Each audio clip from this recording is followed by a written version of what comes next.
वल्लभ शरणं मम योऽन्तः प्रविश्य मम वाचमीमां प्रसुप्तां सञ्जीवयत्यखिलशक्तिधर स्वधाम्ना अन्यांश्च हस्तचरणश्रवणत्वगादिं प्राणान् नमो भगवते पुरुषाय तुभ्यम्।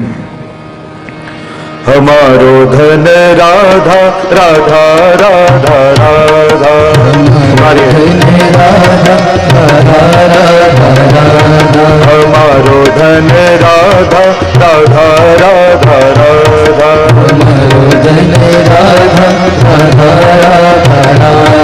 हमारो धन राधा राधा राधा राधा राधा, दोनों हाथों से ताली बजाते हमारो धन राधा राधा राधा राधा राधा, हमारो धन राधा राधा राधा राधा, हमारो धन राधा राधा राधा राधा, हमारो धन राधा राधा राधा राधा। નાનપણમાં આપણે વાર્તા સાંભળતા કે પેલા પારધીએ દાણા નાખ્યા અને ઝાડ નાખી, પક્ષીઓને દાણા દેખાયા ઝાડ ન દેખાય, બધા જ ફસાઈ ગયા। એક પછી એક નીકળવાની કોશિશ કરે પણ કોઈ નીકળી શકતો નથી। સરદારે કહ્યું કે મારી પાસે એક ઉપાય છે, આપણે બધા સાથે મળીને જોર લગાવીએ તો ઝાડ સાથે ઉડી જવાશે। અને બધાએ મળીને સાથે જોર લગાવીને ઝાડને લઈને ઉડી ગયા। એમ પ્રભુએ માયાની ઝાડ તો નાખી છે, આપણે બધા ફસાયેલા છે। कदाच छूटा छूटा एकला एकला कोशिश करिए तो नहीं निकला है। आइए साथ में मिलकर जोर लगाते हैं। हमारो धन राधा राधा राधा राधा, हमारो धन राधा राधा राधा राधा, हमारो धन राधा राधा राधा राधा, हमारो धन राधा राधा राधा राधा, हमारो धन राधा राधा राधा राधा राधा, हमारो धन राधा राधा राधा राधा राधा, हमारो धन राधा राधा राधा राधा राधा, हमारो धन राधा राधा राधा राधा राधा, परम धन राधा राधा राधा राधा, परम धन राधा राधा राधा राधा, परम धन राधा राधा राधा राधा राधा, परम धन राधा राधा राधा राधा राधा, परम धन राधा राधा राधा राधा राधा, परम धन राधा राधा राधा राधा राधा,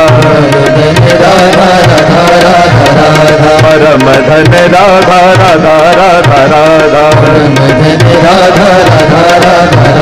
परम धन राधा राधा राधा राधा, परम धन राधा राधा राधा राधा राधा, परम धन राधा राधा राधा राधा राधा, परम धन राधा राधा राधा राधा राधा, परम धन राधा राधा राधा राधा राधा, परम धन राधा राधा राधा राधा, हमारो धन राधा राधा राधा राधा, हमारो धन राधा राधा राधा राधा राधा, हमारो धन राधा राधा राधा राधा राधा, हमारो धन राधा राधा राधा राधा राधा, हमारो धन राधा राधा राधा राधा राधा, हमारो धन राधा राधा राधा राधा, हमारो धन राधा राधा राधा राधा, हमारो धन राधा राधा राधा राधा,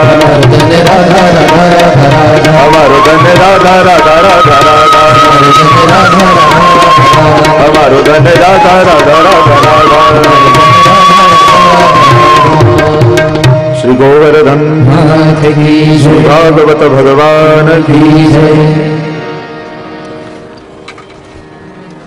अत्र उपस्थित परमादरणीय पूज्य पुत्र पितृचरण, परमादरणीय ज्येष्ठ भ्राता, लघु भ्राता, मनोरथी परिवार एवं वाला वल्लभीजनों,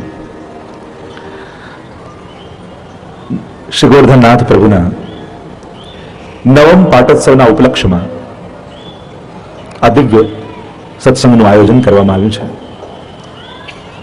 પ્રતિવર્ષ વિવિધ વિષયોની સાથે પાટોત્સવ મહોત્સવ સત્સંગ મહોત્સવના રૂપમાં આપણે સૌ ઉજવતા હોઈએ છીએ। અને કેવલ વ્રજધામના પાટે જે ઠાકોરજી પધાર્યા એમ નહીં, અને પિતૃચરણનો તો મનોરથ એ છે કે આપ સૌના હૃદયની પાટ ઉપર ઠાકોરજી બિરાજમાન થાય। અને એ ઉદ્દેશ્ય સાથે પ્રતિવર્ષ આપણે આ દિવ્ય પાટોત્સવને ઉજવતા હોઈએ છીએ. કોઈને કોઈ પુષ્ટિમાર્ગીય વિષયને લઈ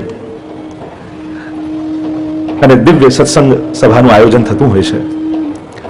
નવમ અંક એ તો પોતાના રૂપમાં પૂર્ણ છે. પૂર્ણ રૂપે વ્રજધામ પોતાની કળાઓને ખીલવી રહ્યું છે.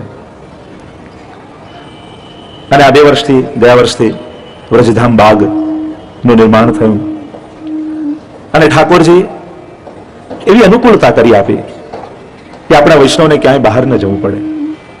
શ્રીનાથજી બાબાને એમ થાય કે સત્સંગ તો બહુ પ્રિય ને, ભાગવત કથા તો શ્રીજીને બહુ પ્રિય, એટલે આમ દૂર દૂર કથા થાય શ્રીનાથજીને ન ગમે. એમ થાય મારી નિકટમાં, મારી પાસે, કારણ કે ભાગવતજીના મુખ્ય વક્તા તો શ્રીનાથજી બાબા છે. ભાગવતજીના મહાત્મ્યમાં જ એમ કહેવાયું છે કે યત્ર યત્ર ચતુર્વક્ત્ર શ્રીમદ ભાગવતમ ભવેત ગચ્છામિ તત્ર તત્રાહમ ગૌર યથા સુત વત્સલાહ.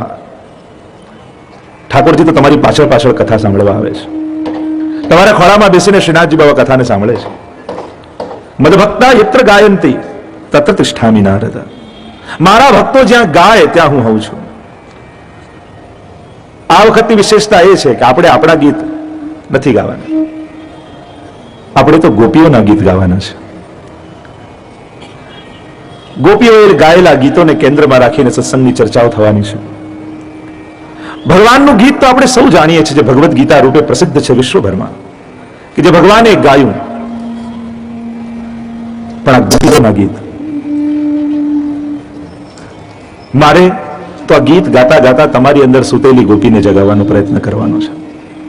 પુષ્ટિ માર્ગની તે માન્યતા જ છે, એ ભાવના જ છે કે પ્રત્યેક બ્રહ્મ સંબંધી વૈષ્ણવ એ નિત્ય લીલાની કોઈ ગોપી છે. અને જે ક્ષણે સેવા કરતા કરતા એ ગોપીપણું જાગી જાય તો પ્રભુ તો જાગેલા જ છે, તો પ્રગટ જ છે. આપણો ભાવ સૂતેલો છે કે એ પ્રગટ અનુભૂત નથી થતા. બસ આ ગીત ગાતા ગાતા કોઈ એક ક્ષણ એવી આવી જાય કે એક ક્ષણે ગોપીઓ સાથે આત્મસાત થઈ જઈએ અને આપણો એનો સ્વર ભળી જાય. આ તો સમૂહ ગીત છે ને. જો આ જેટલા પણ ગોપીઓના ગીત છે એ ગોપીઓ એકલા એકલા નથી ગાયા, મળીને ગાયા છે. સમૂહ ગાન છે, ગોપીઓ સાથે મળીને ગાય છે. સર્વે મિલિત્વા સમવાપ્ય યોગમ ગોવિંદ દામોદર માધવેતી. અને ગોપીઓની સાથે આપણો સ્વર આપણે ભેળવવાનો છે. અને સમૂહ ગીતની એ જ વિશેષતા છે. બધા ટોળામાં ગાતા હોય અને એમાંથી કોઈને વધારે સારું ગાતા આવડતું હોય, પણ એ પોતાનું વધારે સારું બતાવવા જાય ને તો એ ગીત બેસુરું બની જાય.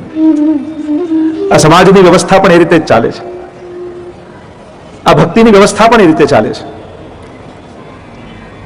જ્યારે સાથે મળીને ગાવા નીકળ્યા હોય ત્યારે પોતાની વિશેષતા કરતા પણ સંઘની મહત્તા વિશેષ રૂપે હોય છે. ભક્તિની એ જ વિશેષતા છે. પોતાની આવડતથી પ્રભુને પ્રસન્ન કરવા કરતા આપણા દાસ ભાવ, આપણું લાભ આપવાની વૃત્તિ, આપણી સેવા ભાવનાથી પ્રભુને પ્રસન્ન કરવાની વૃત્તિ કેળવવાની. સત્સંગની આ જ શ્રેષ્ઠતા છે. સત્સંગ એટલે જે આપણામાં સતનું સર્જન કરે, જે ભાવને પ્રગટાવે. સત્સંગ સત્સંગ સાંભળતા સાંભળતા પ્રભુમાં જો સંશય જાગે ને તો એ સત્સંગ નથી. સમાધાનનું નામ સત્સંગ છે, શરણાગતિનું નામ સત્સંગ છે.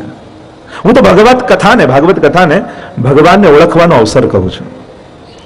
પ્રભુને જોવા માટે કલાકો લાઈનમાં ઉભા રહીએ, દર્શન કરવા માટે 1 કલાક લાઈનમાં ઉભા રહીએ, પણ એને સમજવા માટે અડધો કલાક ન કાઢીએ.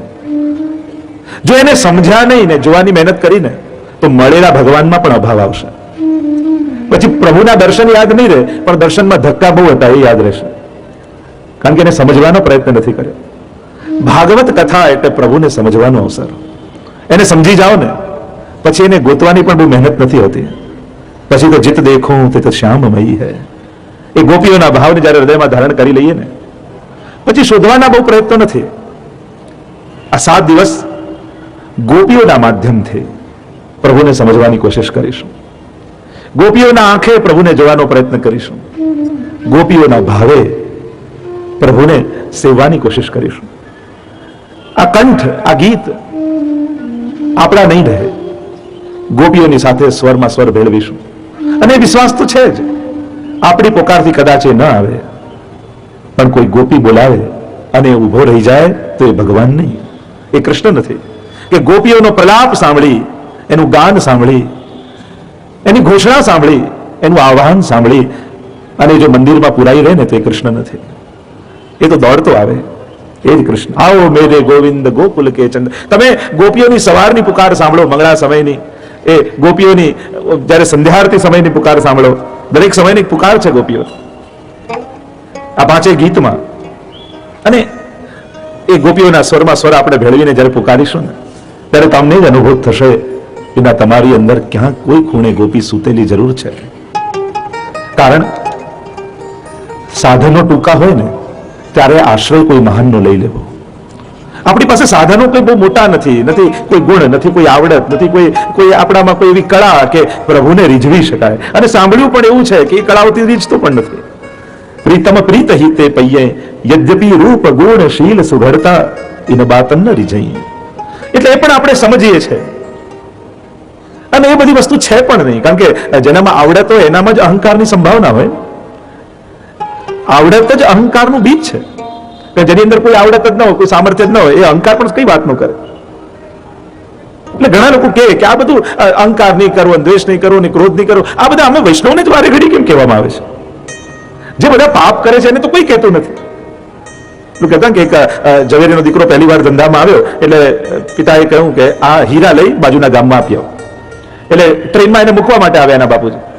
અને દીકરો ટ્રેનમાં બેઠો એટલે સમજાવજો, આ હીરા સાચવજે, સુઈ જાય તો તકિયા નીચે દબાવીને રાખજે, આમ પોટલીમાં બાંધીને રાખજે, મૂકીને જતો નહીં, એકલો કરતો નહીં. અને એટલું બધું એને સમજાવે એટલે દીકરો કંટાળી ગયો. કેવા લાગે, જો બાપુજી સામે પેલો છોકરો બેઠો છે, એના બાપુજી એને મૂકવા આવ્યા છે, એને કઈ કહે છે, તમે અડધો કલાકથી મને સલાહ આપ તો કંટાળી ગયો છે, આટલો બધો મને કેમ ટોકો છો? ત્યારે એના બાપુજીએ કહ્યું કે પેલો એમને ફરવા નીકળ્યો છે અને તારી પાસે હીરા છે એટલે તને કહેવું પડે છે. એમ જે સંસારમાં ફરવા જ આવ્યા છે એને કઈ કહેવાની જરૂર નથી, પણ તમારી પાસે તો સેવા રૂપી હીરો ઠાકોરજી બિરાજે છે એટલે તમને ટોકવા પડે છે, એટલે સમજાવવા પડે છે. ભાવનો વૈભવ લઈને તમે આવ્યા છો. આ પુષ્ટિ માર્ગી વૈષ્ણવ સાધારણ નથી. ભાવરૂપી રત્નને લઈને પ્રભુએ મોકલ્યા છે અને એટલે ડર છે અને એટલે સમજાવવા પડે છે, આ ભાવરૂપી હીરાને કોઈ હરી ન જાય, એટલા માટે સમજાવતા રહેવું પડે છે. તો આ સત્સંગ એ તો સર્જન કરશે તમારી અંદર વૈષ્ણવતાનું. સાંભળતા સાંભળતા ક્યારે બદલાઈ જશો ને ખબર નહીં પડે. સત્સંગની આ તો શ્રેષ્ઠતા છે.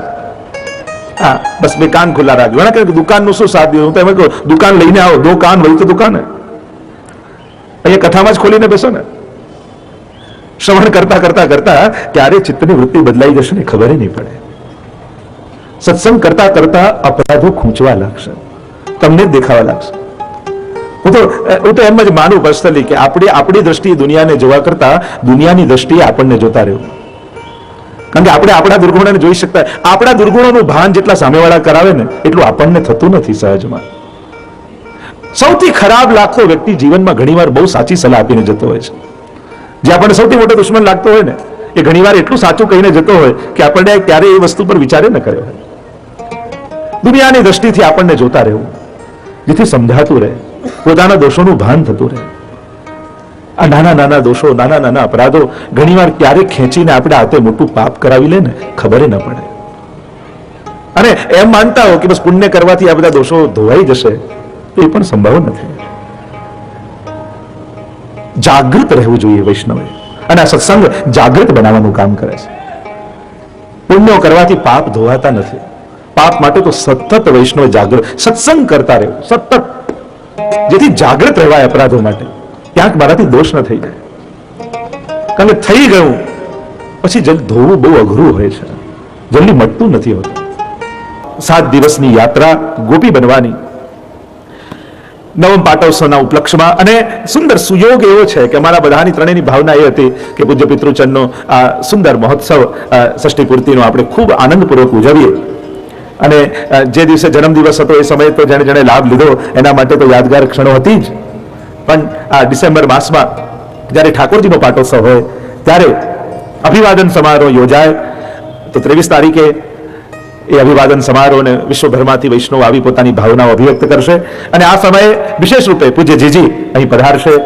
પૂજ્ય પિતૃચંદના વિચારોને અભિવ્યક્ત કરતો એક સુંદર અખિલમ મધુરમ નામનો ગ્રંથ જે પૂજ્ય યદુનાથજીના દ્વારા સંપાદિત કરવામાં આવ્યો છે એનું વિમોચન કરવામાં આવશે. અને સાથે મળી અને આખા 7 દિવસ આપણે આ ઉજવવાના છે. તો ભાગવત કથા તો સાથે સાથે ચાલશે જ, પણ કથાના પ્રારંભમાં આ એક ગીતોનું અવગાહન આપણે સાથે મળીને કરીશું. 5 ગીત છે ભાગવતજીમાં. એમ તો અન્ય ગીતો રુદ્ર ગીત આદિ પણ આવે છે, પણ દસમ સ્કંદના 5 ગીત, વેણુ ગીત, યુગલ ગીત, ભ્રમર ગીત, ગોપી ગીત, આ 4 ગોપીજનોએ ગાયેલા છે. અને પ્રસિદ્ધ જે ગીત છે 5મું એ મહિષી ગીત કહેવાય છે. પણ આપણે એ તો અષ્ટપટરાણીઓ દ્વારા ગવાયેલું છે. આપણે 5 ગીતમાં 5મું ગીત રૂપે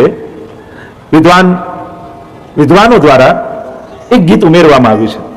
ઉમેરવામાં એટલે એને નામ આપવામાં આવ્યું કે જેને પ્રણય ગીત કહેવાય છે. ભાગવતજીમાં એ પ્રણય ગીત રૂપે પ્રસિદ્ધ નથી, પણ વિદ્વાનો દ્વારા કે જ્યારે ઠાકોરજીએ ગોપીજનોને રાસમાં બોલાવ્યા અને પ્રભુએ પાછા જવાનું કહ્યું અને ગોપીજનોએ 11 શ્લોકમાં જે ઉત્તર આપ્યા છે એને પ્રણય ગીત નામથી વિદ્વાનો સ્વીકારે છે.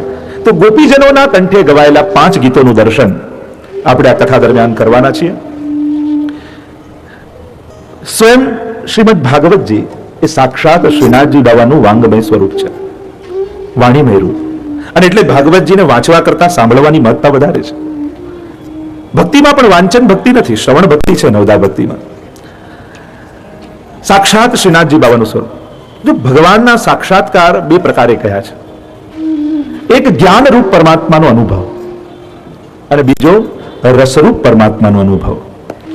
વેદમાં બંને વાત છે. જ્ઞાન રૂપ પરમાત્માની ચર્ચા ઉપનિષદોમાં ઘણા રૂપે કરવામાં આવી. એની ચર્ચામાં હમણાં આપણે નહીં પડીએ, કારણ કે આ ગોપીઓની કથા છે ને, એ તો રસરૂપ પરમાત્માના અનુભવની કથા છે. એની ચર્ચા દ્વારા આપણે ભાગવતજીનું દર્શન કરીશું અને આ 5 ગીતોનું પણ દર્શન કરવાના છે. વેદમાં પરમાત્માની વ્યાખ્યા કરતા કહ્યું રસો વૈ સહ. પરમાત્મા કેવો છે, ઈશ્વર કેવો છે. રસરૂપ પરમાત્માની જ્યારે ચર્ચા કરીએ, એક તો દ્રષ્ટા ભાવે જ્યારે પરમાત્માને જોવામાં આવ્યા, દ્વા સુપર્ણા સયુજા સખાયા સમાન વૃક્ષમ પરિશસ્વ જાતે, જે જ્ઞાન માર્ગનો પરમાત્મા છે, દ્રષ્ટા છે. અને દ્રષ્ટા રૂપે પ્રત્યેક કણકણમાં બિરાજમાન છે, સ્થિર છે, અનપેક્ષ છે, કાંઈ કરતો નથી, ક્યાંય જતો નથી, ક્યાંય આવતો નથી, કંઈ લેતો નથી, એ છે. એ જ્ઞાન રૂપની દ્રષ્ટિથી પરમાત્માના ચર્ચાઓ કરવામાં આવે છે. પણ એક ભક્તની દ્રષ્ટિથી રસમય પરમાત્માની ચર્ચા કરીશું. એક ગોપીની દ્રષ્ટિથી પરમાત્માને અનુભવવાનો પ્રયત્ન કરીશું. રસો વૈષહ કહીને પ્રભુની વ્યાખ્યા કરવામાં આવી કે પ્રભુ કેવા છે, તો કે 2 રૂપે છે. એક રસરૂપ અને બીજા આનંદ માત્ર કરપાદ મુખોદરાદી. આનંદ રૂપ. કૃષ્ણને આનંદ કહો, રસ કહો કે કૃષ્ણ કહો, ત્રણેય સમાનાર્થી શબ્દો છે. આનંદ રૂપ હરિ છે, રસરૂપ હરિ છે. રસો વૈષહ કહીને પ્રભુનો પરિચય કરાવ્યો. ભાગવતજી રસરૂપ છે, શ્રીનાથજી બાબા રસરૂપ છે, કૃષ્ણ રસરૂપ છે, આનંદ રૂપ છે. એને રસ કહો કે આનંદ એક જ વાત છે. અને એટલે જ જ્યારે નંદ મહોત્સવ થાય ત્યારે આપણે કહીએ નંદ ઘેર આનંદ ભયો, કૃષ્ણ ભયો એમ નથી કહેતા. પછી કહીએ આનંદ કોણ છે કે જય કનૈયાલાલ, એ કૃષ્ણનો જય થાય. બાકી નંદ ઘેર વિશેષતા એ હતી કે આનંદ થયો છે. એ આનંદ કયો કે જે વેદે કહ્યું આનંદ માત્ર કરપાદ મુખોદરાદિ. આનંદ માત્ર કર એટલે હાથ, પાદ, ચરણ, મુખ અને ઉદર આદિ, જે સર્વાંગ આનંદ રૂપ છે. હવે આખી પ્રક્રિયા, આખો પુષ્ટિ માર્ગ રસમાર્ગ પ્રમાણે અનુભૂતિ છે પરમાત્મા. આખી આપણે ત્યાંની પ્રક્રિયા એ રસમાર્ગ અનુસાર પરમાત્માને કઈ રીતે અનુભૂત થઈ શકે, આ જ ઇન્દ્રિયો દ્વારા એની આખી પ્રક્રિયા મહાપ્રભુજી પુષ્ટિ માર્ગ રૂપે પ્રગટ કરી છે. શોધનીજીને સમજવા માટે થોડુંક આ સમજવું જરૂરી છે. રસરૂપ પરજમ રસનું ફળ હોય, આંબાનું ફળ હોય, રસરૂપ છે. આમાં પણ કહ્યું નિગમ કલ્પતરોર ગલિતમ ફલમ શુકમુખાદ અમૃતદ્રવ સંયુતમ પીબત. જો પરમાત્મા રસરૂપ ન હોત તો અહીંયા ભાગવતજી માટે એમ ન કહ્યું હોત પીબત, આજ્ઞાર્થ વાપર્યું છે. પીઓ આને.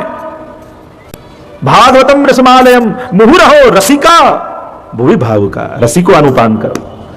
આખી જે રસમાર્ગ પ્રમાણેની પ્રક્રિયા છે એ અહીંયા ગૂઢ રૂપે સંકેત કરી દીધો મંગલાચરણ કરતા વ્યાસજી કે પરમાત્માનો રસરૂપે અહીંયા ગોપીજનો અનુભવ કરવાના છે. કારણ કે જે રીતે પાન કરો એ રીતે અનુભવ થાય. એ જ કેરી હોય એને કકડા કરીને ખાઓ, એને સીધી મુખથી લગાડો, એનો રસ કરીને ખાઓ, છે જ કેરી, પણ જે રીતે એને ગ્રહણ કરો છો અનુભૂતિમાં ફરક આવે છે કે નહીં? એ જ કેરીને કકડા કરીને તમે અનુભવ કરો, એનો રસ કાઢીને અનુભવ કરો કે સીધું મુખ દ્વારા અનુભવ કરો, ફરક આવે છે રસપાન કરવામાં. એમ જ કૃષ્ણ એ જ રસરૂપ છે, પણ તમે એનો અનુભવ કઈ રીતે કરવા જવાના છો, કઈ રીતે કરશો? અનેક ભાવો છે. યશોદાના ભાવે, ગોપીઓના ભાવે, સખાના ભાવે, નંદબાબાના ભાવે, ઉદ્ધવજીના ભાવે, નારદજીના ભાવે. એ જ કૃષ્ણને કઈ રીતે અનુભૂત કરશો એ પ્રમાણે અનુભૂતિ બદલાઈ જશે. તો આખી ગોપીજનોએ કૃષ્ણને કઈ રીતે અનુભૂત કર્યા, એની પ્રક્રિયા, એનો અનુભવ અને એની સમજ દ્વારા આપણે આ પાંચેય ગીતોને સમજવાનો પ્રયત્ન કરીશું. સાક્ષાત શ્રીનાથજી બાબાનું સ્વરૂપ ભાગવતજી, દ્વાદશાંગો પુરુષાહ, 12 અંગવાળા પરમાત્મા, પ્રસિદ્ધ વાત છે, અને 12 સ્કંદ ભાગવતજીમાં છે. હવે એ ભાગવતજીમાં રહેલા એ ગોરધનનાથજી રૂપ પરમાત્માનો આપણે અનુભવ કરવો છે, એ રસને અનુભવવા છે આજ દેહ દ્વારા. તો કયું રસનો અનુભવ? પીબત, આ રસને પીઓ તો કઈ રીતે પાન કરીશું? એને તોડીને ગ્રહણ કરવું એ સંભવ નથી. ક્યારે સંભવ થાય? કે જ્યારે એ રસમાંથી, એ ફળમાંથી રસ ત્રવે. કારણ કે આપણે વેદ રૂપી વૃક્ષ ઉપર ચઢી શકીએ એટલા સામર્થ્યવાળા નથી. આપણો એવો કોઈ અધિકાર નથી, યા આપણામાં કોઈ એવી આવડત કે જ્ઞાન નથી કે નિગમ કલ્પ તરોર, અને આ નિગમ એટલે વેદ રૂપી વૃક્ષ ઉપર ચડી અને ફળ તોડીને પાન કરી શકીએ. આપણો અધિકાર એટલો છે કે ફળની નીચે બેસી જઈએ અને પ્રતીક્ષા કરતા રહીએ કે ફળમાંથી ક્યારે રસ ત્રવે. તો આ રસરૂપ કૃષ્ણ માંથી રસ ક્યારે વહે? તો રસશાસ્ત્રમાં એમ કહ્યું, વિભાવ અનુભાવ વિચારી ભાવ સંયોગાત રસ નિષ્પત્તિ. આટલા દ્વારા રસની નિષ્પત્તિ થાય. વિભાવ અનુભાવ વિચારી ભાવ સંયોગાત. થોડું તમને રસશાસ્ત્રમાં લઈ જાઉં છું, કારણ કે આખું આ માર્ગને સમજવા, આ ક્રિયાને સમજવા માટે આ સમજવું જરૂરી છે. થોડુંક કઠિન કદાચ લાગે, પણ કોશિશ કરીશ કે સરળતામાં સમજવાનો પ્રયત્ન કરીશું. અને જ્યાં તમારા ચહેરા પરથી એમ લાગશે કે અઘરું લાગે છે, એટલે હું રિવર્સમાં ગાડીને વાળી લઈશ. તો વિભાવ અનુભાવ વિચારી ભાવ સંયોગાત રસ નિષ્પત્તિ. આ પહેલો દિવસ છે, થોડુંક પ્રસ્તાવના તમને બાંધી દઉં, એટલે આગળ સુબોધનીજીને જો સમજવું હશે તો આ બેઝ સમજવો જરૂરી છે. કારણ કે ગોપીજનોના કેટલા પ્રકાર છે એ બધું સમજવા માટે આ બેઝ સમજવો, અને આ બધી પ્રક્રિયાઓ કેમ થઈ રહી છે. જો રાસ એ કોઈ ગરબો નથી કે બધા મળીને તાળી પાડતા પાડતા નાચે, એ ગરબો નથી. રસાનામ સમૂહો રાસ, એટલે સમસ્ત ભગવદ રસનો અનુભવ જેમાં થાય એને રાસ કહેવાય. તો વિભાવ અનુભાવ વ્યભિચારી ભાવ સંયોગાદ રસ નિષ્પત્તિ. આટલા દ્વારા હવે વિભાવ કોને કહેવાય, અનુભાવ કોને કહેવાય, વિચારી ભાવ એ બધું જ સમજાવીશું. મૂળ વાત છે ફળમાંથી રસનું ગ્રહણ કરવું. આજ ભાગવતજીને શ્રીનાથજી બાબા સાથે સમાનતા કરવામાં આવે છે. આપણે જોઈએ છીએ કે ઉક્ષિપ્ત હસ્ત પુરુષો ભક્તમાકાર્ય દક્ષિણેન કરિણાસુ મુષ્ટિકૃત્ય બનાવસિન વામ કરમ સમુદ્ર નિહનુ તે પશ્ચાતુર્મ. શ્રીનાથજી બાબાના ભાવાત્મક સ્વરૂપની ભાવના બતાવવામાં આવે છે કે ઊંચો હાથ કરી શ્રીનાથજી બાબા ભક્તોને પોતાના શરણમાં બોલાવે છે. શરણમાં આવેલા જીવને નિકુંજના દ્વાર પર ઉભા છે અને ભક્તને બોલાવે છે. શરણે આવ્યો જીવ તો એનો ભાવ, એનું હૃદય મુઠ્ઠીમાં બંધ કરી શ્રીનાથજી બાબાનો અંગૂઠો બહાર છે, માયાને અંગૂઠો બતાવે છે કે આ જીવ મારો થઈ ગયો, તારા કામનો રહ્યો નથી. આ ભાવના છે.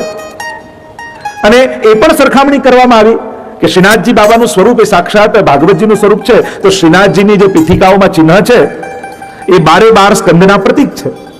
તમે શ્રીનાથજી બાબાના દર્શન કરો તો 12 સ્કંદના ચિહ્નો તમને દેખાય. જેમ પ્રથમ 2 ગાય છે, તો પ્રથમ સ્કંદ જેમાં પૃથ્વી અને ધર્મનો સંવાદ છે. બીજો શ્રીનાથજી બાબાના મસ્તક ઉપર શુક છે, તો એ દ્વિતીય સ્કંદ સુખદેવ ઉવાચ શુક ઉવાચની શરૂઆત થાય છે.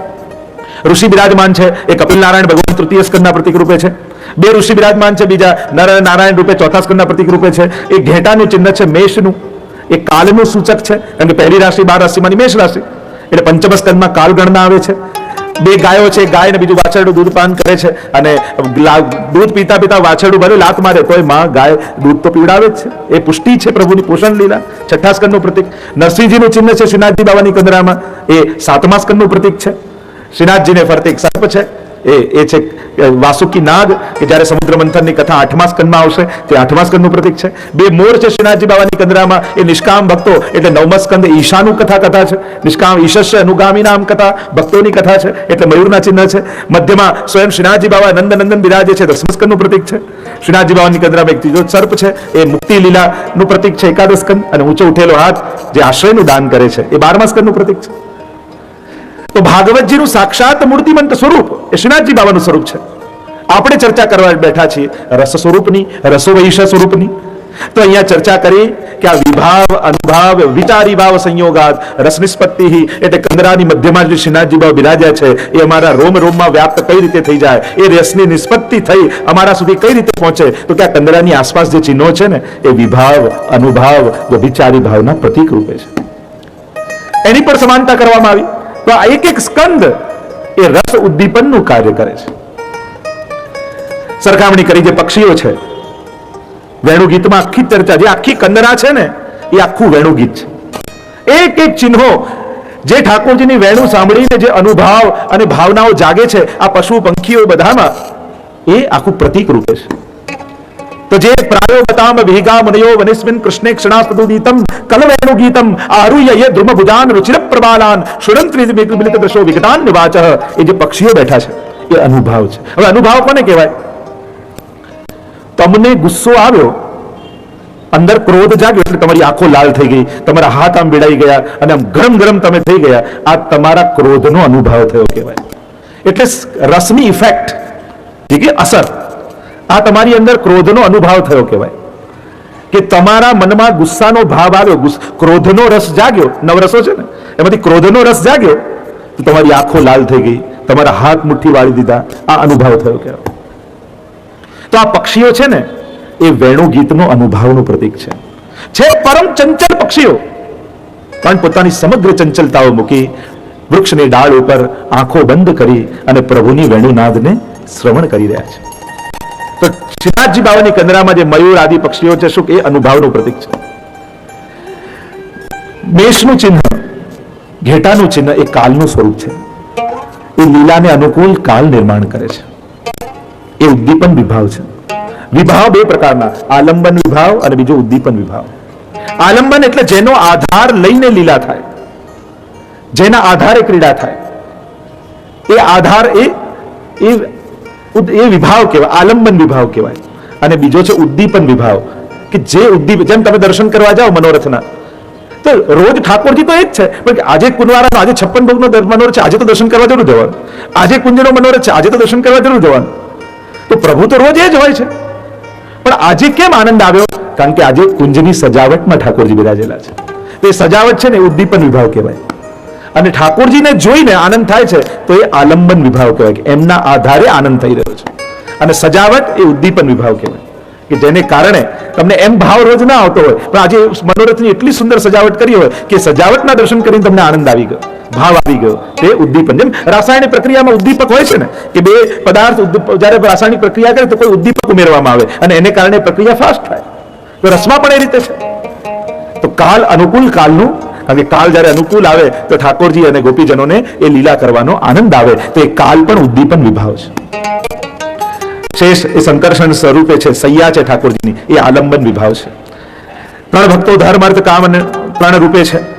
ગાયો એ ગોકુળનું સૂચન છે, કે ઠાકોરજી એને જોઈ, એ પણ ઉદ્દીપન વિભાવ છે. એ ગાયોને જોઈને પ્રભુને ગોકુળની લીલાનું સ્મરણ આવે છે અને પ્રભુની અંદર ભાવ ઉત્કટ થાય છે. નરસિંહજીનું સ્વરૂપ અક્ષર બ્રહ્મનું સ્વરૂપ છે.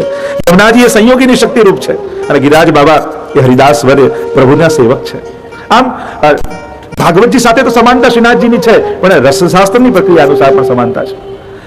વેણુ ગીતમાં શીઘ્રતાથી આપણે પ્રવેશ કરીશું કે સમય અભાવ છે અને મારે 7 દિવસમાં 5 ગીત પૂરા કરવાના છે. ગાવું એક વિશિષ્ટ પ્રક્રિયા છે.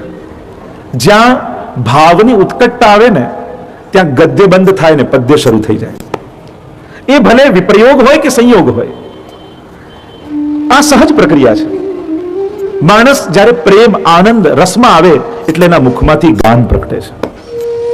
અને ગોપીઓએ એ રસનો અનુભવ કર્યો અને એમના મુખમાંથી ગાન નીકળ્યું છે.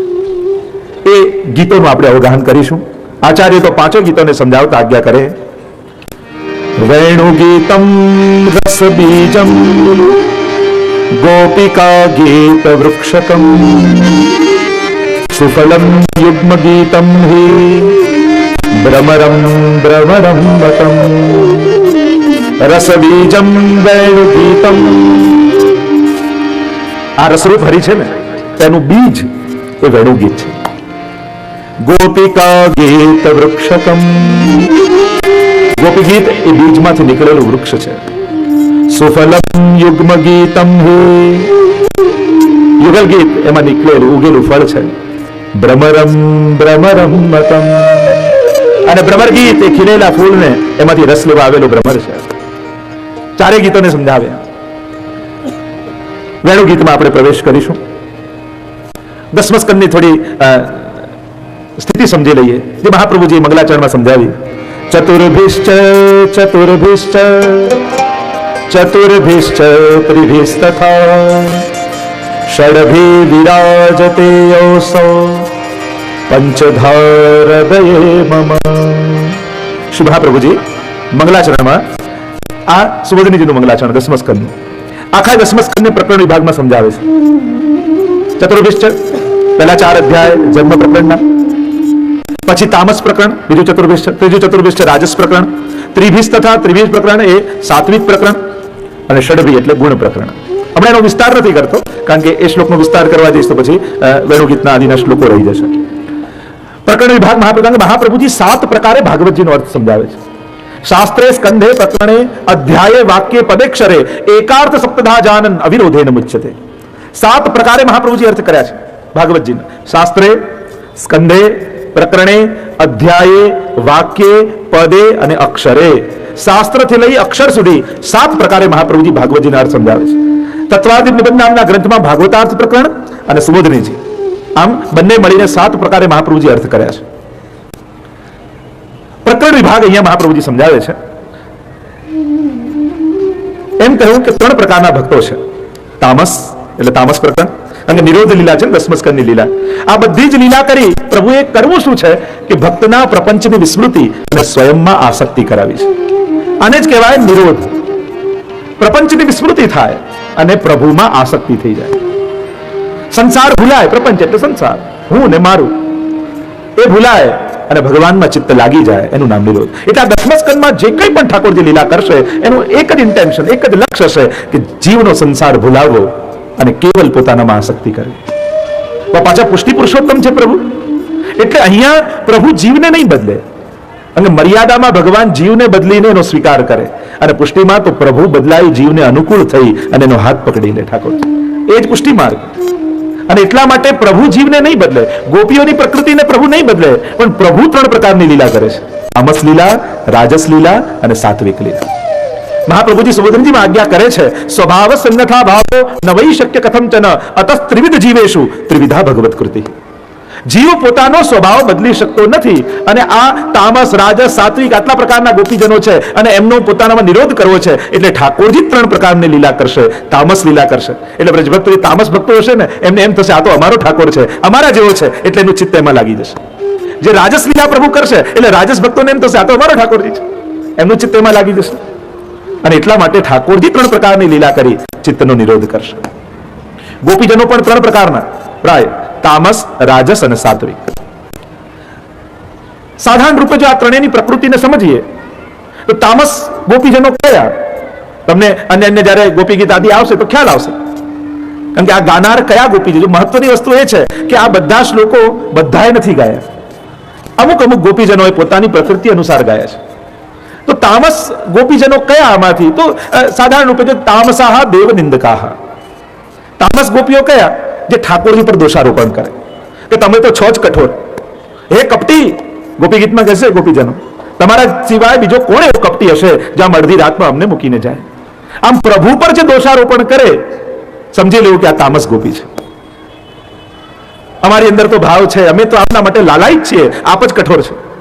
આ બધા તામસ ગોપીજન. સાત્વિક કયા? સાત્વિકાહ આત્મનિંદકાહ. સાત્વિકો કોણ? કે જે સ્વયંની નિંદા કરી લે કે પ્રભુ આપ તો પરમ કૃપાળુ છો, અમારી અંદર જ કંઈ ખામી હશે કે અમે આપની કૃપાના અધિકારી નથી બની શકતા. અપનો દોષ વિચાર સખીરી ઇમસો કછું ન કહીએ, કૃપા તો એક લાલન ઝૂકી चाहिए. આ ભાવનાવાળા જે ગોપીજનો હોય કે જે સ્વયંનો દોષ વિચારે પણ પ્રભુ પર દોષારોપણ ન કરે, એ સાત્વિક જનો. અને રાજસાહ વિક્ષિપ્તા, રાજસ ગોપીજનો કયા? એ થોડી વાર એમનો તામસ ભાવ થઈ જાય, થોડી વાર સાત્વિક ભાવ થઈ જાય. આમ વિક્ષિપ્ત ભાવવાળા હોય એ રાજસ. રાજસ જીવ હોય ને એ શાંતિથી બેસી ન શકે, એનું મન વિચલિત રહે, અને એ જે વિચલિત ભાવવાળા, ઘણી વાર તામસ ભાવ થઈ જાય, ઘણા સાત્વિક ભાવ થઈ જાય, એ રાજસ ગોપીજનો. તો આવા 3 પ્રકારના ગોપીજનો, આગળ નિર્ગુણ ગોપીજનોની પણ વાત આવશે કે જે કેવલ પ્રભુના સુખ માટે જીવે છે અને એનો જ વિચાર કરે છે, નિર્ગુણ ગોપીજનો. તો આટલા પ્રકારના ગોપીજનો છે. પ્રવેશ કરીએ છીએ આપણે વેણુગીતની કથામાં. તામસ પ્રમેય પ્રકરણનું ધર્મી સ્વરૂપ, આ અધ્યાયનું સ્વરૂપ. ભાગવતજી અનુસાર 21મો અધ્યાય દસમસ્કંદનો, અને સુબોધનીજી અનુસાર, કારણ સુબોધનીજી અનુસાર 12, 13 અને 14 આ 3 અધ્યાય મહાપ્રભુજી પ્રક્ષિપ્ત માને છે કે જે બ્રહ્માજીને મોહ થયો એ બધી લીલા છે. મહાપ્રભુજી એમ માને છે કે આ સારસ્વત કલ્પની લીલા નથી, પ્રભુએ લીલા કરી છે. એક વસ્તુ બધા જ યાદ રાખે, ભાગવતજીની મહત્તા અન્ય પુરાણો કરતા કેમ વિશેષ છે, કેમ આને ઓથેન્ટિક ગ્રંથ માનવામાં આવે છે? કારણ કે ભાગવતજીમાં જે કૃષ્ણની લીલા છે એ 5000 વર્ષ પહેલા થયેલા કૃષ્ણની વાત નથી. આપણે પૂછીએ કૃષ્ણ અવતાર ક્યારે થયો, કે 5000 વર્ષ પહેલા. તો ભાગવતજીમાં જે લીલા છે એ 5000 વર્ષ પહેલા કૃષ્ણ થયા એ ચોક્કસ વાત છે, પણ એ પૂર્ણ અવતાર નહોતો. દરેક કલ્પના દ્વાપરમાં કૃષ્ણ અવતાર થાય છે, પણ પૂર્ણ અવતાર ક્યારે થયો? તે મહાપ્રભુજી કહે છે સારસ્વત કલ્પના જે દ્વાપરમાં થયો એ પૂર્ણ અવતાર છે. નહીં તો હમણાં જો બ્રાહ્મણો પાસે સંકલ્પ તમને કરાવશે, હરિ ઓમ વિષ્ણુ વિષ્ણુ વિષ્ણુ શ્રીમદ ભગવતો મહાપ્રશસ્ત વિષ્ણુ રાગના પરતમાન બ્રહ્મણે દ્વિતિ પરાદે શ્વેતવારા કલ્પે. જો ભૂદેવ હમણાં આપણને સંકલ્પ કરાવે તો શું બોલે? શ્વેતવારા કલ્પે. હમણાં કયો કલ્પ ચાલે છે? શ્વેતવારા કલ્પ. અને હમણાં જો આખી ગણના તમને કરાવવા જાવ એક કલ્પમાં કેટલા વર્ષ આવે તો ઘણું લાંબુ લિસ્ટ છે, એક નિમિષથી લઈને કલ્પ સુધી અને મનવંતર સુધી આખી એની ગણના છે. તો ભાગવતજીમાં જે લીલા છે એ સારસ્વત કલ્પના દ્વાપરમાં પ્રગટેલી કૃષ્ણની લીલા છે, અને જે શાસ્ત્ર અનુસાર પૂર્ણ અવતાર છે.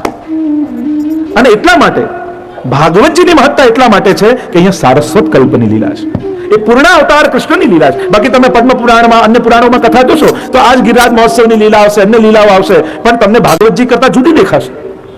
ત્યારે મહાપ્રભુજી કહે છે તો આવું જુદું કેમ છે, ભેદ કેમ છે? તો કહ્યું એ કલ્પ ભેદને કારણે લીલા ભેદ છે. દરેક કલ્પના દ્વાપરમાં કૃષ્ણ લીલા થાય છે, આ બધી લીલાઓ થાય છે, પણ મહત્તા સારસ્વત કલ્પના દ્વાપરની છે. તો આ ભાગવતજીની મહત્તા એટલા માટે છે. તો 21મો અધ્યાય એટલે 12, 13 અને 14 અધ્યાયને પ્રક્ષિપ્ત મહાપ્રભુજી માન્યા છે કે આ લીલા થઈ છે. નિશ્ચિત વાત છે કે બ્રહ્માજીને જે મોહ થયો, અગાસુર વધની કથા આદિ આવે છે, પણ મહાપ્રભુજી અને એના ઘણા બધા પ્રમાણો આપ્યા છે કે આ લીલા છે પણ સારસ્વત કલ્પની નથી, એટલે એને ગ્રહણ નથી કરી. ટીકા લખી છે મહાપ્રભુજી, પણ પ્રક્ષિપ્ત માન્યા છે. તો સુબોધનીજી અનુસાર વેણુ ગીતનો અધ્યાય છે 18મો અને ભાગવતજી અનુસાર અધ્યાય છે 21મો. પ્રકરણ વિભાગ અનુસાર જોવા જાઉં તો જેમ મેં તમને ચતુર્વિશ્વની વાત કરી એમ તામસ પ્રકરણના પહેલું પ્રકરણ એ જન્મ પ્રકરણ ચતુર્વિશ્વ, બીજું પ્રકરણ એ તામસ પ્રકરણ, અને એમાં પ્રમાણ પ્રમેય સાધન ફલ દરેકના 7 અધ્યાય. 7 અધ્યાય એટલા માટે 6 ગુણ અને 7મું ધર્મી સ્વરૂપ, 6 ધર્મ અને 7મું ધર્મી. તો આ વેણુ ગીતનો જે અધ્યાય છે એ તામસ પ્રકરણના પ્રમેય પ્રકરણનો धर्मी स्वरूप નું વર્ણન એમાં છે. આइए પ્રવેશ करते हैं. મહાપ્રભુજી સોધનીમાં પ્રારંભમાં સુંદર શ્લોકોથી વર્ણન કર્યું છે આખું, કઈ પ્રકારે 6 ગુણનું નિરૂપણ છે, અન્ય પૂર્વા અને અનન્ય પૂર્વા. કારણ કે અન્ય પૂર્વા જે ગોપીજનો છે, મહાપ્રભુજી અને સુબોધનીજીને સમજવા માટે આ બે શબ્દો પણ સમજવા જરૂરી છે. બે પ્રકાર ગોપીજનોના, એક અન્ય પૂર્વા અને બીજા અનન્ય પૂર્વા. એક ગોપીજનોનું યુદ્ધ એવું હતું કે જેમને અન્ય વિવાહ થઈ ચૂકેલા, એ અન્ય પૂર્વા છે, અને જે પ્રભુને જ સર્વસ્વ માનીને રહેતા હતા એ અનન્ય પૂર્વા. જે અન્ય પૂર્વા ગોપીજનો છે એમના રાસના સંસ્કાર મહાપ્રભુજી કહે છે કે આ વેણુ ગીતમાં ઠાકોરજી કર્યા છે, અને અનન્ય પૂર્વા જે ગોપીજનો હતા એમના રાસ માટેના સંસ્કાર ચીરહરણ લીલામાં ઠાકોરજીએ સિદ્ધ કર્યા છે. તો આइए પ્રવેશ કરતે हैं વેણુ ગીત की कथा में. તમને બધાને આ પુસ્તિકા આપવામાં આવી છે. 7 દિવસ આ બુક કમ્પલસરી લાવવાની છે, અને આમાંથી આપણે ગાન કરવાના છે અને પછી અનુપાન કરવાના છે. આइए પ્રવેશ કરે વેણુ ગીત में. થોડુંક સમજાવી દઉં. વેણુ ગીતની લીલા જ્યારે શરદ ઋતુનું વર્ણન આવ્યું, વર્ષા ઋતુનું 10મ સ્કંદમાં વર્ણન આવ્યું, અને હવે શરદ ઋતુ ખીલી ગઈ છે, બધા જ જલ સ્વચ્છ થઈ ચૂક્યા છે. શરદ ઋતુમાં જ્યારે અંતઃકરણ શુદ્ધ બની જાય ત્યારે તો પ્રભુ વૃંદાવન એ બીજું કોઈ વૃંદાવન નથી. ટીકામાં તો લખ્યું છે વૃંદાવન. આ જે સ્વામીજીનો હૃદયનું વન છે ને એમાં ઠાકોરજી પ્રવેશ કરવાના છે. આ ભક્તોનું હૃદય છે ને એમાં ઠાકોરજી વેણુ વગાડતા વગાડતા પ્રવેશ કરવાના છે. અને આ જ્યારે નિર્મલ બને, અને શરદ ઋતુ એટલે કઈ? આ સત્સંગની ઋતુ છે ને એ જ શરદ ઋતુ છે ભક્તો માટે. કે આ સત્સંગની ઋતુ આવે ત્યારે બધાના હૃદય નિર્મલ બની જાય, શુદ્ધ બની જાય, પવિત્ર બની જાય, અને ત્યારે ઠાકોરજી એમાં પ્રવેશ કરતા હોય છે. આ તો વેણુ ગીત છે ને. વેણુ માટે પણ ઘણી ઘણી વ્યાખ્યાઓ કરવામાં આવી છે. મહાપ્રભુજી તો અદભુત વ્યાખ્યા કરી, વશ્ચ ઈશ્ચ બ્રહ્માનંદ વિષયાનંદ તૌ અણુઃ યસ્માત્ વેણુ. વેણુ એટલે એવો આનંદ કે જે આનંદની આગળ વિષયાનંદ અને બ્રહ્માનંદ પણ અણુ જેવા લાગે, એ જ વેણુ છે. 3 પ્રકારના આનંદ શાસ્ત્રોએ કયા? વિષયાનંદ એટલે વિષયનો આનંદ, જેને બધા જ ઓળખીએ છીએ. આ આનંદને આપણે બધા જ જાણીએ છીએ. આ અજાણ્યો આનંદ નથી. એની ઉપર છે બ્રહ્માનંદ કે જેને કોઈક જાણે છે, કોઈ કે જેને અનુભવ કર્યો છે, જે મોક્ષનો આનંદ છે. પણ જ્યાં દંડકારણ્યમાં મોક્ષ સુધીનો આનંદ અનુભવ કરી ચૂકેલા ઋષિઓએ રામચંદ્રજીને જોયા ત્યારે એમના મનમાં હજી કોઈ આનંદ પામવાની ઈચ્છા થઈ. આશ્ચર્ય થયું એમને કે બ્રહ્માનંદ ને તો મુક્તિનો આનંદ તો છેલ્લો આનંદ છે, છતાંય એ અનુભવ કર્યા છતાંય હજી ભગવાનને જોઈને બીજો કયો આનંદ છે જેને પામવાની ઈચ્છા અમને થઈ રહી છે. કારણ કે જેને 100 રૂપિયા ક્યારેય જોયા જ ન હોય એને 100 રૂપિયા આપો તો એમ થાય ઓ આનાથી મોટી ખુશી હોય જ નહીં. પણ કોઈ પૂછે અરે 10,000 મળવાનો આનંદ કેવો હોય તને ક્યાં ખબર છે? જેને 10,000 ક્યારે ન જોયા એને કોઈ 10,000 આપો આનાથી મોટું સુખ બીજું હોય જ નહીં. અરે લાખનું સુખ કેવું છે તને ક્યાં ખબર છે? લાખ કોઈ પામ્યા જ ન હોય એટલે કે આનાથી મોટું સુખ હોય જ નહીં. કે હજી કરોડનો આનંદ કેવો તને ક્યાં ખબર છે? એમ કરોડ સુધી મળે તો ઋષિઓ એમ કે હજી આગળ જા, હજી તને તો આ વિષયાનંદ થયો, હજી બ્રહ્માનંદ કેવો હોય તને ક્યાં ખબર છે? બ્રહ્માનંદ મળી ગયો, આનાથી મોટું તો કઈ જ ન હોય. તો અમારી ગોપીઓ કે એક મિનિટ ઉભો રહે, સ્વરૂપાનંદ કેવો હોય હજી તને ક્યાં ખબર છે? અને એ સ્વરૂપાનંદનો અનુભવ પામવાની ઈચ્છા થઈ. ઋષિઓ પૂછવા લાગ્યા પ્રભુ આ મુક્તિ પર બીજો કોઈ આનંદ છે જે આપને જોઈને પામવાની ઈચ્છા થાય છે? ત્યારે ભગવાને કહ્યું કે હા, મારા સ્વરૂપનો આનંદ, અને જ્યારે કૃષ્ણ લીલા કરીશ ત્યારે તમે ગોપીઓ બનીને આવજો, ત્યારે તમને એ આનંદનો અનુભવ કરાવીશ. અને એ દંડકારણના ઋષિઓ જ્યારે ગોપી બનીને આવ્યા, જેને ઋષિ રૂપાયુક્ત કહીએ છીએ, અને એમને પ્રભુએ સ્વરૂપાનંદનો અનુભવ કરાવ્યો છે. તો આ વેણુનો આનંદ એ વિષયાનંદ અને બ્રહ્માનંદની ઉપરનો આનંદ એ વેણુ. વેણુનું એક સ્વરૂપ આપણે વંશસ્તુ ભગવાન રુદ્ર, સાક્ષાત મહાદેવજીનું સ્વરૂપ કહ્યું છે વેણુને. વૈષ્ણવાનામ યથાશંભુ કહ્યું ને, વૈષ્ણવતા તો મહાદેવજી પાસે શીખો. એક કથા એમ પણ આવે છે વેણુ માટે કે એકવાર નિકુંજમાં, ગાઢ નિકુંજમાં બિરાજેલા પ્રભુ અને રાધાજીનું સ્મરણ કરી રહ્યા છે. રાધા રાધા રાધા નામનું ઉચ્ચારણ કરે છે. બધું જ ભૂલાઈ ગયું પ્રભુના મનમાં, પણ રાધા નામનું ઉચ્ચારણ થતું રહ્યું. અને એટલામાં સરસ્વતીજી પ્રગટ થઈ ગયા. પ્રભુ આપે બહુ કૃપા કરી, આપે બધાનો ત્યાગ કર્યો, પણ મને આપ ભૂલ્યા નથી. અરે તને કેમ? સરસ્વતીજીએ કહ્યું કે આપની વાણી સ્ફુરી રહી છે એટલે આપ મને ભૂલ્યા નથી, નહીં તો વાણી નીકળત નહીં. અને ત્યારે પ્રભુને ગમ્યું નહીં અને પ્રભુ ત્યાં મૌન થઈ ગયા. અને કહેવાય છે કે એ વાણી જળ બની અને વેણુ રૂપે પડી. ક્ષમા માંગી છે પ્રભુની કે પ્રભુ ક્ષમા કરો, મારાથી અપરાધ થયો. ઠાકોરજીએ ક્ષમા કરી અને એ જળ સરસ્વતીજીને પોતાના હાથમાં લીધી અને એ વેણુ બની ગઈ. તો એક સ્વરૂપ સરસ્વતીજીનું પણ માનવામાં આવ્યું. આમ ઘણા ઘણા રૂપો વેણુના સ્વીકાર કરવામાં આવ્યા છે. એક એક છિદ્ર એક એક ગોપીઓના ભાવનું છે. એની તો ચર્ચા જેમ જેમ આપણે આગળ કરીશું કે કયા છિદ્રથી નાદ નીકળે છે ત્યાં સુધી પહોંચે છે. વેણુ ગીત આખું આપણે ગાન તો કરીશું. ઘણા શબ્દો તમને વેણુ ગીતમાં મળશે. વેણુ ગીત, વેણુ કુંજન, વેણુ રવ, વેણુ નાદ. તમે જયારે વેણુ ગીત ગાશો ને આટલા શબ્દો મળશે તમને. આપણે એમ લાગે કે ઠાકોરજી વેણુ વગાડ્યું એટલે એક સાઉન્ડ નીકળ્યો અને બધા સુધી પહોંચ્યો અને ગોપીઓ દોડીને આવી. ના ના, એ નાદ તો માધ્યમ છે.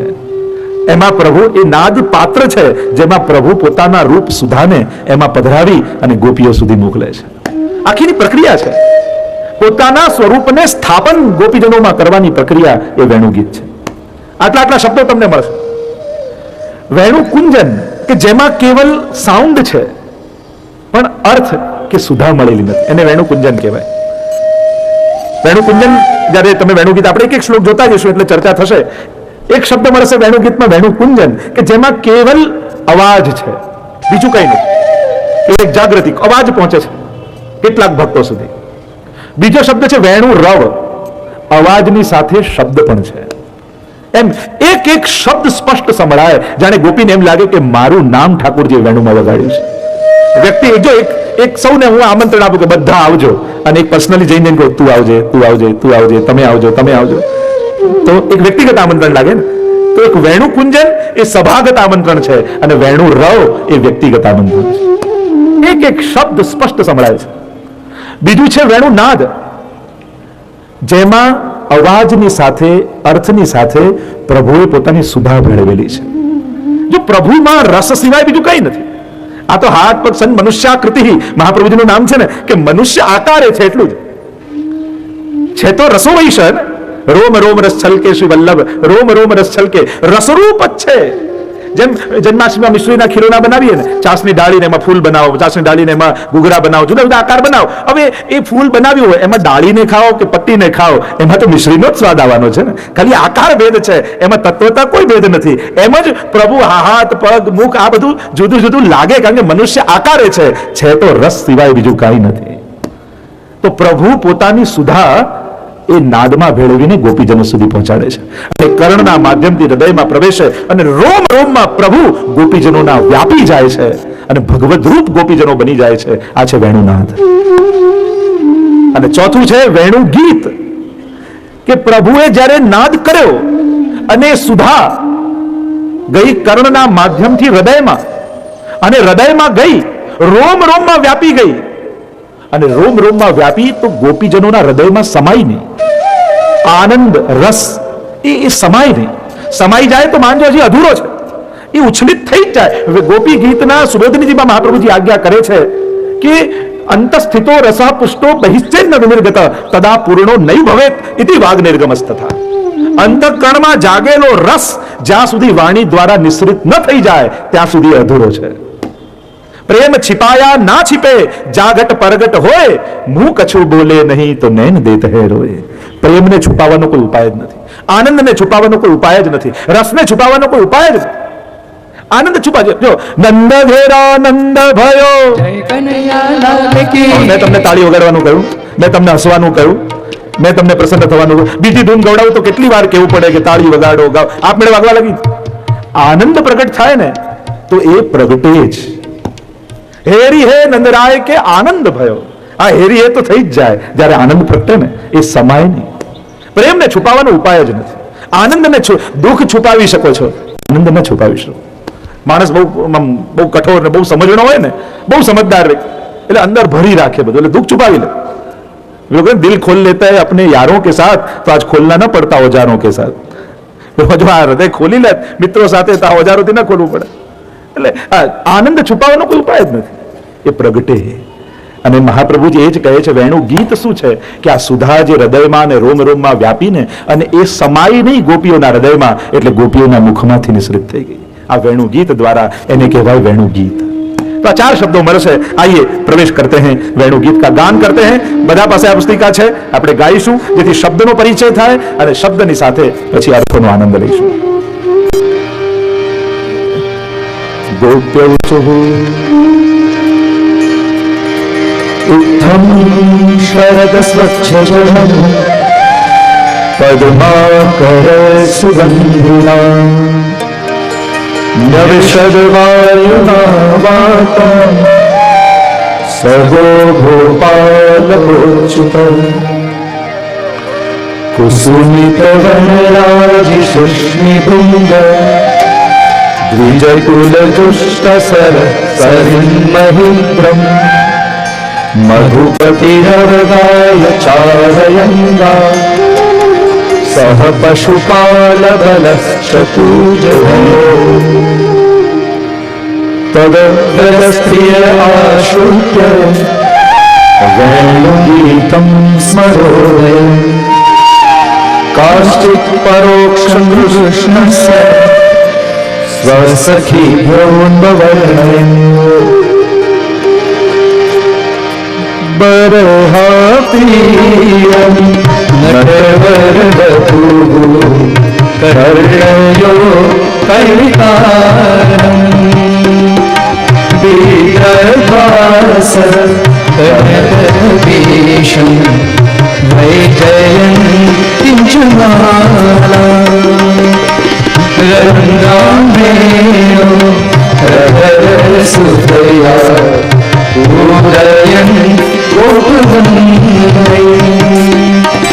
વૃંદારણ્યં સ્વપદરમણં પ્રાવિશ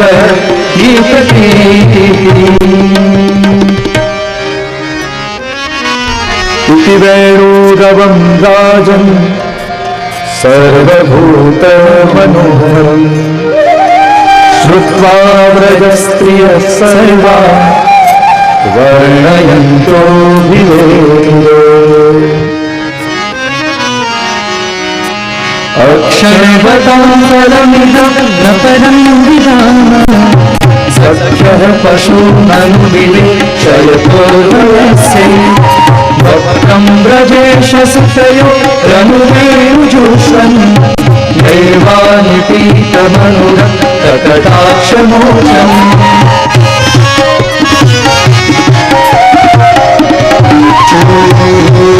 પ્રબલબરહસ્તબલોપલાજ માલાનુકૃપ્ત પરિધાન વિચિત્રવેશો मध्ये विरेज तुरन पशुपाल गोष्ठ्यां रंगे यथा नटवरो त्वचगायमानम्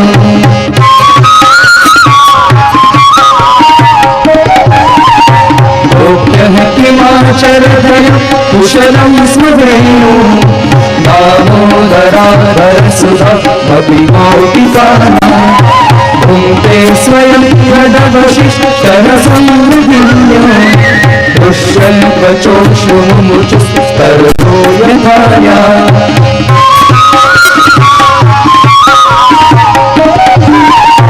वृन्दावनं सखि भुवि वितनोति कीर्तिं यद्देवकी सुतपदाम्बुजललक्ष्मी गोविन्दवेणुमनुमत्तमयूरनृत्यम् प्रेक्षाधिसान्वरता समस्तसत्त्वम्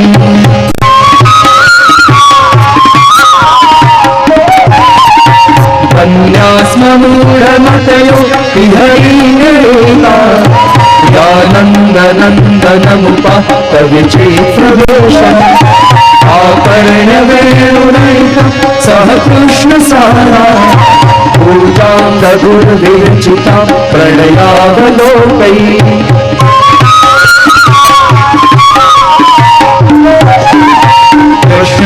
कृष्णनिरीक्षगलितं सर्वभूतशीलं श्रुत्वा च तत्त्वणितवेणुविचित्रगीतं ध्येयो विमानगतयो स्मरन्नसारा दश्यत् प्रसूनकवरा मुहुर्विनिव्यम्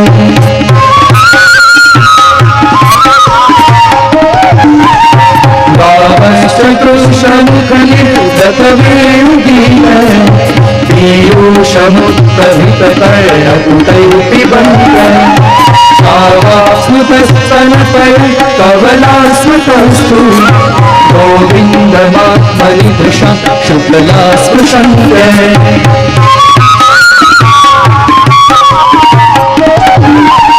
प्रायो वदाम्बैर्यमा मुनयो वनेऽस्मिन् कृष्णे क्षणात् करुदितं कलवेणुगीतम् आरुह्य ध्रुमभुजं रुचिरप्रभाला शृण्वन्त्यमीलितदृशो विगतान्यवाच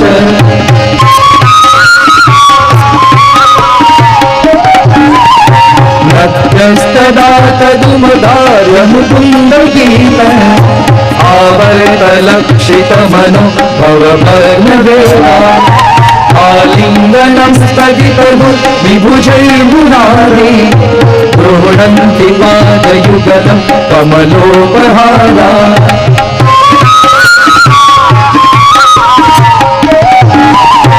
दष्ट्वा तपेन च पशुं सह रामगोपैः सञ्चारयन्तमनुवेणुमुदीरयन्तम् प्रेमप्रदुग्धोदितं कुसुमावलीभिः सच्छलदया स्वपुषाम्बुद आतपत्रम्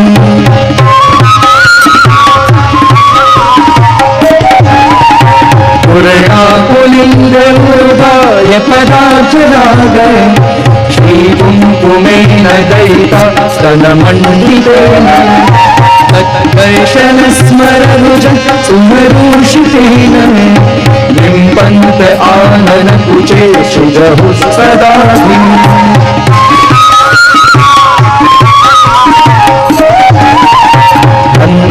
अन्तायमग्निर्बला हरिदासवर्यो यद् रामकृष्णचरणं स्पर्शतनोः पालं करोति सहगो गणयोस्तयोः पालीयसूर्यवसतं तरकन्दमूलैः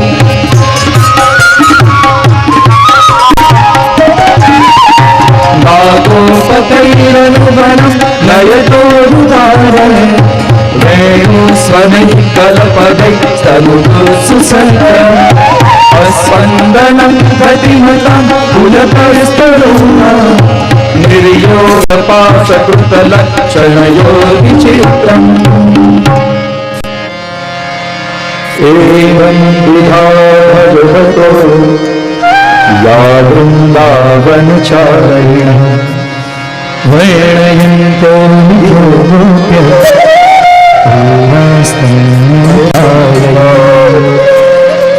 શ્રી ગોવર્ધનનાથ. મને એમ લાગે છે કે અમદાવાદમાં પહેલી વાર આટલા લોકોએ સાથે મળીને પહેલી વાર વેણુગીત ગાયું છે. તો પ્રાય કથાઓમાં અને વેણુગીતનો એટલો સમય હોતો નથી, પણ આટલા બધા એક સાથે, કારણ કે ગોપી ગીત તો પ્રાય બધા જ ગાતા હોય અને પ્રસિદ્ધ છે, પણ આ વેણુગીત મહાપ્રભુજી માટે તો એમ કહેવાય કે વેણુ ગીત પુનઃ યુગલ ગીત કી રસ બરખા બરખાઈ પ્રગટ ભય માર્ગ રીત દિખાઈ. ત્યાં વેણુ ગીતની પ્રધાનતા છે. આખું શ્રીનાથજી બાબાનું સ્વરૂપ એ પ્રગટ વેણુ ગીતની લીલાઓ છે. વેણુ ગીતમાં 3 પ્રકારના ભક્તો છે. એક જે સાંભળે છે પણ સમજતા નથી, બીજા એવા છે જે સાંભળે છે સમજે છે પણ ગાઈ શકતા નથી, અને ત્રીજા એવા છે જે સાંભળી રહ્યા છે સમજી રહ્યા છે અને ગાઈ પણ રહ્યા છે. સન્મુખ હોય તો પાન છે, ત્યાં ગાન નથી. સંયોગમાં પાન અને વિપ્રયોગમાં ગાન. અને એટલે જ દિવસની લીલાઓમાં ગોપીઓ ગાય છે અને ગોપો પાન કરે છે સેવાનું. રાત્રિની લીલામાં ગોપીઓ પાન કરે છે અને ગોપો ગાય છે. કારણ કે પાન અને ગાન એક જ સમયમાં સંભવ નથી. અને એટલે જ શુક ઉવાચથી પ્રારંભ થયું છે વેણુગીત. કારણ કે ગોપીઓને પ્રભુ દ્રષ્ટિ આપીને ગયા છે કે ગોપીઓ ગોકુલમાં મળી છે, ભેગી થઈ છે. કારણ કે ગૃહે ગૃહે ગોપ વધુ કદંબા સર્વે મિલિત્વા સમવાપ્ય યોગમ ગોવિંદ દામોદર માધવેતી. ઠાકોરજી જ્યારે વનમાં પધાર્યા છે ત્યારે દૂઢ દર્શન અને દૂઢ શ્રવણ આ 2 શક્તિ આપીને ઠાકોરજી વનમાં પધાર્યા છે. ઘટના કેવી છે કે પ્રભુ વૃંદાવનમાં સખાઓને ગાયોની સાથે ગૌચારણ કરી રહ્યા છે, વૃંદાવનમાં પરિભ્રમણ કરી રહ્યા છે, વેણુ વગાડી રહ્યા છે. અને વેણુ નાદ નો જે પ્રભાવ વૃંદાવનમાં જે અનુભૂત કરે છે એ અહીંયા ગોપીઓને દેખાય છે. જે તે તત્વો, એમાં હરણીઓ હોય, ગાયો હોય, પક્ષીઓ હોય, નદીઓ હોય, ગિરાજ બાવા હોય, એ વેણુ નાદનો જે પ્રભાવ વૃંદાવન પર પડી રહ્યો છે એ અહીંયા ગોપીઓને ગોકુલમાં દેખાય છે.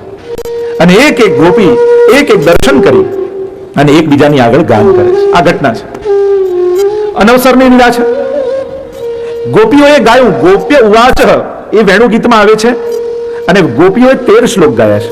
અક્ષણ બતામ ફરિદમથી શરૂ થાય. મહાપ્રભુજી સુબોધનીમાં આજ્ઞા કરે છે કાલાધિકો કૃષ્ણ. કૃષ્ણ તો કાળ કરતા અધિક છે અને કાળ 12 છે, 12 રાશિ હોય ને, અને ઠાકોરજી તો કાળ કરતા અધિક છે, એટલા માટે 13 શ્લોક. વેણુ ગીત એ નિત્ય લીલાનો પ્રસંગ છે, યુગલ ગીત એ વર્ષોત્સવની લીલાનો પ્રસંગ છે. વેણુ ગીતની લીલા કઈ છે કે ઠાકોરજી જ્યારે ગૌચારણ કરવા ઘરેથી પધાર્યા, શૃંગાર ધારણ કરી અને ત્યાંથી પધાર્યા અને છેક સંધ્યાઆરતીમાં પાછા પધારશે, એટલો સમય એ વેણુ ગીતનો છે. અને એટલે જ તમે હવેલીમાં જોજો લગભગ એટલો ટાઈમ 13 ઘડીનો છે. એટલી લીલા તમે જુઓ ને, 13 ઘડીની લીલા છે. 1 ઘડી એટલે 24 મિનિટ. એટલે તમે જો ટાઈમનો સરવાળો લગભગ કરશો ને, હવેલીઓમાં દર્શનનો શૃંગાર પછીથી લઈને સંધ્યાઆરતી લગભગ 13 ઘડીનો પીરિયડ હશે. તો એ સમયનો અવસર અને એ સમયનું ગોપીજનોનો વિરહનો કાળ છે. એટલો સમય છે ને કે અહીંયા ગોપીઓને તાપ થાય છે. અને એટલે ગોપો નથી ગાતા, ગોપીઓ ગાય છે. કારણ કે ડૂબે સો બોલે નહીં, બોલે સો અંજાન, ગહેરો પ્રેમ સમુદ્ર કો ડૂબે ચતુર સુજાન. રસમાં ડૂબ્યો હોય ગાઈ ના શકે, એ પાનમાં લાગે. તમારે જેમ તમને કોઈ રસપાન કરાવે કે જલ પીઓ અને મોઢામાં હોય, કોઈ પૂછે કેવું છે કેવું છે, તમે શું કરો? 1 મિનિટ અંદર ઉતરી જાય, હા બહુ મીઠું પાણી છે. પણ મુખમાં હોય ત્યાં સુધી બોલી શકતા નથી. એમ સખાઓ હમણાં ગાતા નથી, સાથે છે ને સેવાના રસના પાન કરી રહ્યા છે, મોઢામાં ભરાયેલું છે. ગાઈ કેમ શકે? ગાઈ કેમ શકે? અને અહીંયા ગોપીઓ ગાવા ઈચ્છે છે પણ દર્શન કર્યા ને એટલે રસપાન થવા લાગ્યું, એટલે પાન કરી રહી છે. સુખદેવજી કે સમય થઈ ગયો છે, વેણુ ગીત ગાઓ, કથા જ આગળ વધી રહી છે, પણ ગોપીઓના તો પાન ચાલી રહ્યા છે હમણાં, એટલે ગાઈ ન શકી. એટલે સુખદેવજીએ વેણુ ગીતનો પ્રારંભ કર્યો. અને સુખદેવજીએ વેણુ ગીતનો પ્રારંભ કરતા સુખદેવજી બોલ્યા, ઇત્થમ શરદ સ્વચ્છ જલમ પદ્માકર સુગંધિના નવિશદ વાયુના વાતમ સગો ગોપાલકોચ્યુત. ઇત્થમ શરદ સ્વચ્છ જલમ. આ પ્રકારની શરદ ઋતુ વડે સ્વચ્છ થયેલા જલ જેમાં છે તેવા પદ્માકર સુગંધિના.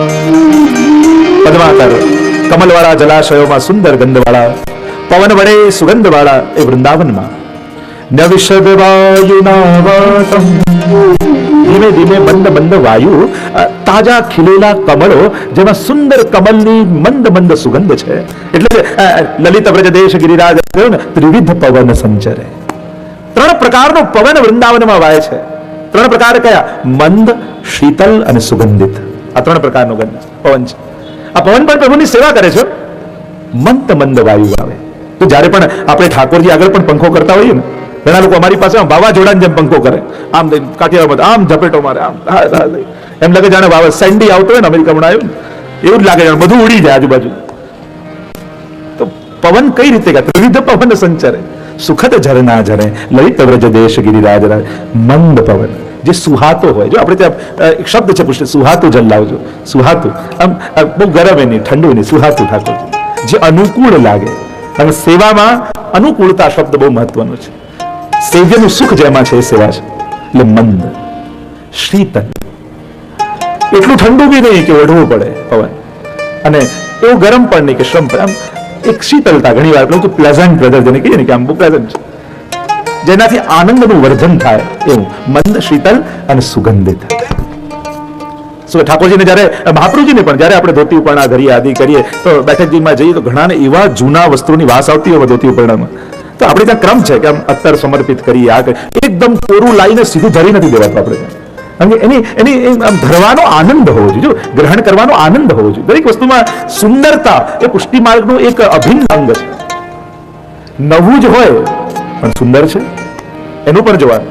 કોઈ વસ્તુ કોરી જ હોય, બસ કોરાનું બહુ મહત્વ, એટલે બધું કોરું લાવો, એમાં ગમે તેવું કોરું હોવું જોઈએ, તો એવું પણ જરૂરી નથી. સુંદરતા એનો અંગ છે. ધરવું જ મહત્વ નથી. જો ધરું આરોગાવતા પણ આવડવું જોઈએ. બનાવવું જ મહત્વ નથી, કર્મ અનુહાર લીવાવે. આપણે તો નિત્ય લીલામાં હરિરાયજી કહે છે ને કે બનાવ્યું એ જ મહત્વ નથી, પછી એવું ઢગલું કરીને ઊંધિયું બધાનું કરી દેવું એ જરૂરી નથી.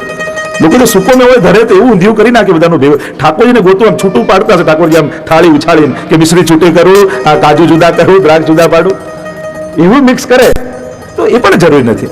ધારો એને પણ સુંદર રીતે. મિશ્રી પણ ખાલી મિશ્રીની આજ્ઞા હોય તો કેટલું બધું થઈ શકે. એને ખીલોના બનાવાય, એને કેસરવાળી કરાય, ઉત્સવ આવે તો એમાં કઈ વિવિધતા કરીને ઠાકોરજીને આરોગાવી શકાય. જેને મનમાં સૌંદર્ય, જો બહારનું સુંદરતા એ તમારા મનના સૌંદર્યને ખીલવે છે. આ કેવલ બહારની સજાવટ જ નથી, તમારું મન સુંદર થાય છે. તો એને પણ ઉત્તર તો મંદ, શીતલ અને સુગંધિત. આ ત્રિવિધ પવન એટલે નવિશદ વાયુના વાતમ. અને એવા વૃંદાવનમાં સગો ગોપાલ કોચ્યુત, એ અચ્યુત ભગવાન. અને રસનો નાયક છે ને એ તો અચ્યુત, એનો નાશ થાય, ક્ષીણ થાય એનો આનંદ એવો નાયક ન હોવો જોઈએ. એ તો સિરમોર, એને તો લીલા કરતા કરતા એનો આનંદ વધતો જાય એવો અચ્યુત પરમાત્મા લીલાનો નાયક છે. અને એવા પ્રભુ વૃંદાવનમાં પ્રવેશ કરી રહ્યા છે. આપણે ગોપાલદાસજી પણ એનું વર્ણન કરે છે ને, દિવસે સવે શ્યામામણી રસ રૂપ ભૂપ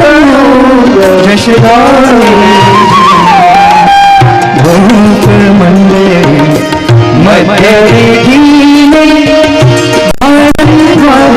સુખ વાસન એમ કરે સદી સાયંકાળે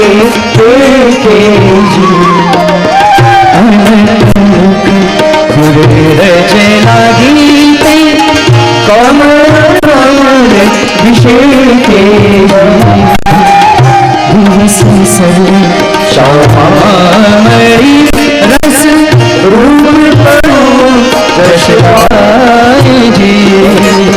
गोपालदास जी भी वर्णन करते हुए कहते हैं, जब प्रभु गोप बालकों और गायों के साथ वन में पधारते हैं तब यहाँ सभी गोपियां इकट्ठी होती हैं और प्रभु वहां जो लीला कर रहे हैं उसका अवगाहन करते हैं. कारण सगो गोपाल कोचित, गायों ने गोपालको સાથે. ટીકા માતા આચાર્ય બહુ સુંદર સુંદર રચો કરે. આ ગોપો પણ સાધારણ નથી હો, બધું જ જાણે છે, અમને બધી ખબર છે. એમ ન માનતા કે આ કેવલ ગૌચારણ કરવા પધારે છે. ગોપ બાળક, અહીંયા ગોપીઓને આનંદ કેમ થાય છે ગોપ બાળકો સાથે? ગોપાલદાસજી કહે છે ને, દાન કરતા ગોપીઓને ગોપ બાળક મંડળી મધુર ઉપજાવે